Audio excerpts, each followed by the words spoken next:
देखो, गेहूं की आटे की पुआ कितनी सुंदर लग रही है, कितनी अच्छी लग रही है, मस्त लग रही है। खाने में तो पूछो मत। हेलो दोस्तों, नमस्कार। रेखा पाठक ब्लॉग चैनल में आपकी स्वागत है। आज बनाने जा रही हूँ गेहूं के आटे की पुआ। तो पुआ बनाने के लिए मैं 1 कटोरी ये गेहूं के आटा ली हूँ, 1 कटोरी ये दूध है, आधी कटोरी ये चीनी है, ये इलायची पाउडर 1 डिब्बा में रखी हूँ, पर इतना नहीं डालूंगी, थोड़ी सा 2 चुटकी डालूंगी। एक काजू और बादाम, 2 काजू ली थी, 2 बादाम है, ये दोनों के बारीक में घस दी थी। ये सूखा नारियल है, इसको भी मैं बारीक काट के रखी हूँ। अब मैं पहले आटे की घोल बनाऊंगी। देखो, घोल बनाने के लिए मैं 1 कटोरा रख दी हूँ, और इसी में जो 1 कटोरी में आटा ली हूँ, ये आटा डाल दूंगी। ये आधी कटोरी जो मैं चीनी ली हूँ, जिस कटोरी से मैं आटा ली हूँ उसी कटोरी से आधी कटोरी में ये चीनी ली हूँ। तो एक कटोरी में भी डाल के मैं आपको दिखा ही देती हूँ। देखो, ये आधी कटोरी ये चीनी है, ये भी मैं डाल देती हूँ। आधी कटोरी चीनी मैं डाली हूँ। अगर आप मीठे खाते हो तो इसमें आधी से थोड़ा सा ज्यादा चीनी डाल सकते हो, क्योंकि हम लोग मीठा कम खाती हूँ, ये लिए थोड़ा कम डालती हूँ। अब ये देखो, 1 कटोरी ये दूध है, तो सारा दूध नहीं डालूंगी, मैं थोड़ी सा डालूंगी और थोड़ी सा फिर मिला के फिर मैं डालूंगी। तो मैं आधी कटोरी में दूध डाल देती हूँ। अब ये देखो, बादाम, काजू, सूखा नारियल, ये तीनों जो मैं घस के रखी हूँ, ये भी मैं इसी में डाल दूंगी। अब इसको मैं अच्छे से मिलाऊंगी। देखो, खूब अच्छे से मैं मिला दी हूँ। अब इसको मैं 10 मिनट तक इसी प्रकार से चलाते रहूंगी। इससे क्या होगा, जितना ये मथोगे, जितना ये मिलाओगे, उतना ही अच्छा पुआ बनेगी। तो इसको मैं इसी प्रकार अभी थोड़ी देर मिलाते रहूंगी, कम से कम 5 मिनट तक। देखो, मैं अच्छे से मिला दी हूँ। अब इसी टाइम में मैं 1 चम्मच ये सूजी है। अगर आपको कुरकुरे पुआ चाहिए तो सूजी डालो, और नहीं कुरकुरे चाहिए तो मत डालो। तो ये मेरा बारीक वाला सूजी है, 1 चम्मच में ये डाल रही हूँ। इससे क्या होगा, पुआ कुरकुरे बनेगी। अगर चावल की आटा है तो चावल के आटा भी डाल सकते हो। और इसी प्रकार मैं इसको 5 मिनट तक मिलाऊंगी। जितना देर ये आटे मिलाओगे उतना अच्छा फुली फुली पुआ बनेगी। तो इसको मैं अभी 5 मिनट तक इसी प्रकार मैं करूंगी। देखो, मैं इसी प्रकार से मिला रही हूँ। अब थोड़ी सा मैं इसमें इलायची पाउडर डाल देती हूँ। ये आधी चम्मच मैं इलायची के पाउडर ली हूँ, इसको मैं इसी में डाल देती हूँ। और जो ये दूध बची थी, ये दूध भी थोड़ा सा मैं डाल के फिर से मिला दूंगी। देखो, 2 चम्मच मैं दूध बचा के रखी हूँ। अब इसको इसी प्रकार से थोड़ी देर और मिला दूंगी। देखो, मैं इसको 5 मिनट 6 मिनट तक मैं मिलाई हूँ। अब इसको मैं थोड़ी देर के लिए मैं ऐसे ही छोड़ देती हूँ, जब तक मैं कढ़ाई चढ़ाती हूँ। देखो, मैं कढ़ाई चढ़ा दी हूँ, गैस जला दी हूँ। गैस अभी मैं मीडियम में रखी हूँ। अब मैं इसमें रिफाइंड तेल डालूंगी। तो मैं रिफाइंड तेल में बना रही हूँ। आप घी में भी बना सकते हो, सरसों के तेल में भी बना सकते हो, जिसको जैसे पसंद है वैसे बनाती है। पर मैं अभी रिफाइंड तेल डालूंगी इसमें।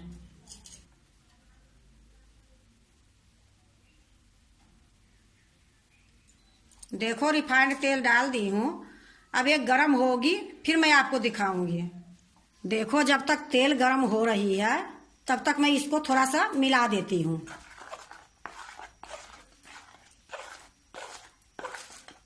ये देखो, अभी ये इसमें ने थोड़ा सा 2 चम्मच ले दूध और पड़ेगी। तो इस प्रकार से करने से पता चल जाती है। तो इसमें जो बची दूध थी ये मैं सारा डाल दूंगी। तो 1 कटोरी आटा में 1 कटोरी दूध लग गई है। ये देखो, जो बची थी वो सारा मैं कटोरी वाला डाल दी हूँ। अब इसको मैं अच्छे से मिला लूंगी। देखो, मैं 2 चम्मच दूध जो बाद में डाली थी वो मैं अच्छे से मिला दी हूँ। अब मैं इसको पुआ बनाऊंगी। देखो, तेल गरम हो गई है। अब मैं इसको मीडियम कर दूंगी। अब मैं इसमें पुआ बनाने के लिए डालती हूँ। तो 1 चम्मच मैं ली हूँ अब यहाँ मैं डालूंगी। अब मैं दूसरा नहीं डालूंगी। अब क्या करूंगी कि मैं 1 चम्मच और लूंगी, इससे तेल उठाऊंगी और एक पुए के ऊपर डालूंगी। देखो ये पुआ ऊपर हो गई है। जब तक ये पुआ ऊपर नहीं आएगी तब तक मैं दूसरा पुआ नहीं डालूंगी। अब ये ऊपर आ गई है, अब मैं दूसरा डालती हूँ।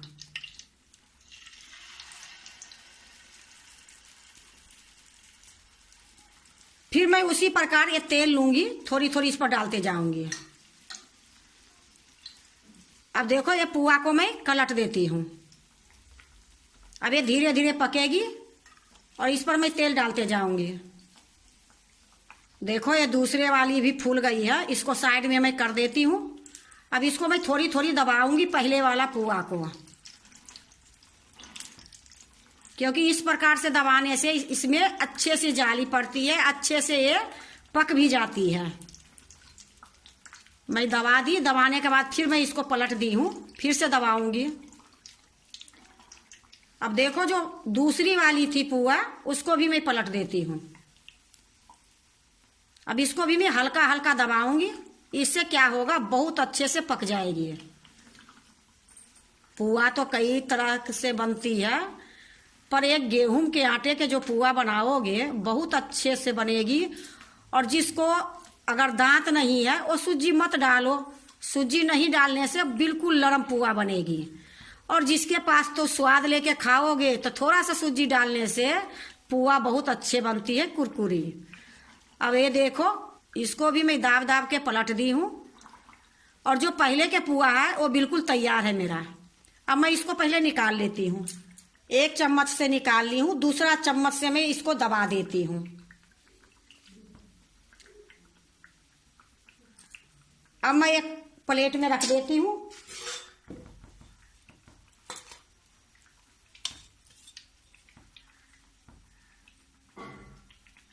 देखो एक पुआ मैं निकाल ली हूँ, दूसरा मेरा कढ़ाई में है और फिर मैं तीसरा डाल रही हूँ।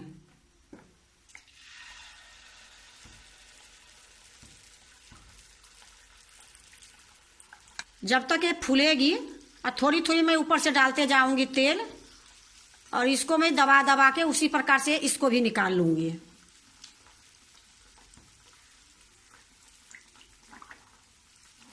देखो कैसी एक गुब्बारे के जैसे पुआ फूल गई है। अब मैं ये निकाल लेती हूँ और फिर मैं दूसरा डालूंगी। बस इसी तरीके से मैं सारे पुआ बनाऊंगी।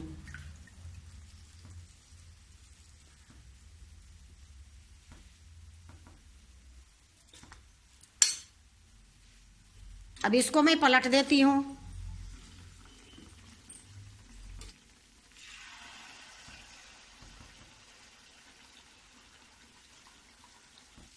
देखो पुआ तो सभी बनाते हैं, अगर एक बार इस तरीके से पुआ बना के देखो, इतनी स्वाद बनती है, इतनी अच्छी बनती है कि इसमें कोई मेहनत नहीं है। अनजान आदमी जिसको नहीं भी बनाने के लिए आएगी वो भी ये पुआ बना लेगी। मैं तो 2-2 पुआ निकाल रही हूँ, अगर चाहूँ तो इसमें 3 पुआ भी निकल सकती है, पर कोई बात नहीं, आराम से बनाने से अच्छी बनती है। ये देखो किस प्रकार से मेरे पुआ तर रही है। देखो मैं सारे पुआ बना ली हूँ।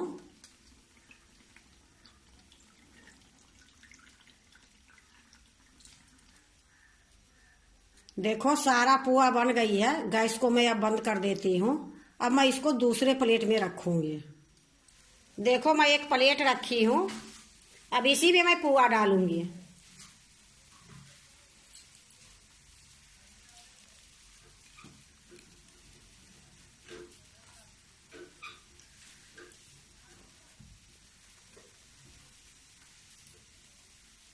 देखो मैं एक प्लेट में रख दी हूँ। अब इसके ऊपर से थोड़ा सा नारियल के बुरादा, थोड़ी से काजू और बादाम की बुरादा और थोड़ा सा पिस्ता इस पर डालूंगी कि देखने में सुंदर लगे। देखो ये काजू बादाम है, ये पिस्ता है, ये नारियल का बुरादा है। अब इसको मैं इसमें डाल दूंगी कि देखने में सुंदर लगे।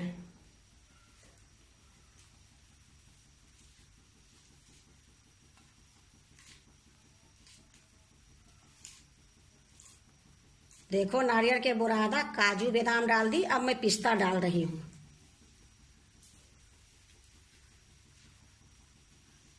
देखो गेहूं की आटे की पुआ कितनी सुंदर लग रही है, कितनी अच्छी लग रही है, मस्त लग रही है। खाने में तो पूछो मत, बनाने में ज्यादा टाइम नहीं लगी है। बस ये पुआ इतनी जल्दी बन गई है कि एक बार बना के देखोगे कि इतनी जल्दी बन भी जाती है, इतनी स्वाद भी रहती है और कोई खास खर्चा भी नहीं है। ये जितनी सामान मैं डाली हूँ ये सारे सामान हमारे किचन में ही पड़ी थी। तो ये पुआ बनाने में ज्यादा टाइम नहीं लगती है। और कभी भी मन करे पुआ खाने को तो आटे की पुआ बना के खा सकते हो। पुआ तो कई तरीके से बनती है, पर इस तरीके से बना के देखोगे तो ये पुआ बहुत मुलायम सॉफ्ट बनती है और खाने में तो इतनी स्वाद लगती है कि पूछो मत। जब बना के खाओगे तभी पता चलेगी कि ये पुआ कैसे बनती है। अगर आपको आटे के पुआ अच्छा लगे तो लाइक करना, सब्सक्राइब करना, दोस्तों से शेयर करने नहीं भूलना, कमेंट जरूर से जरूर करना।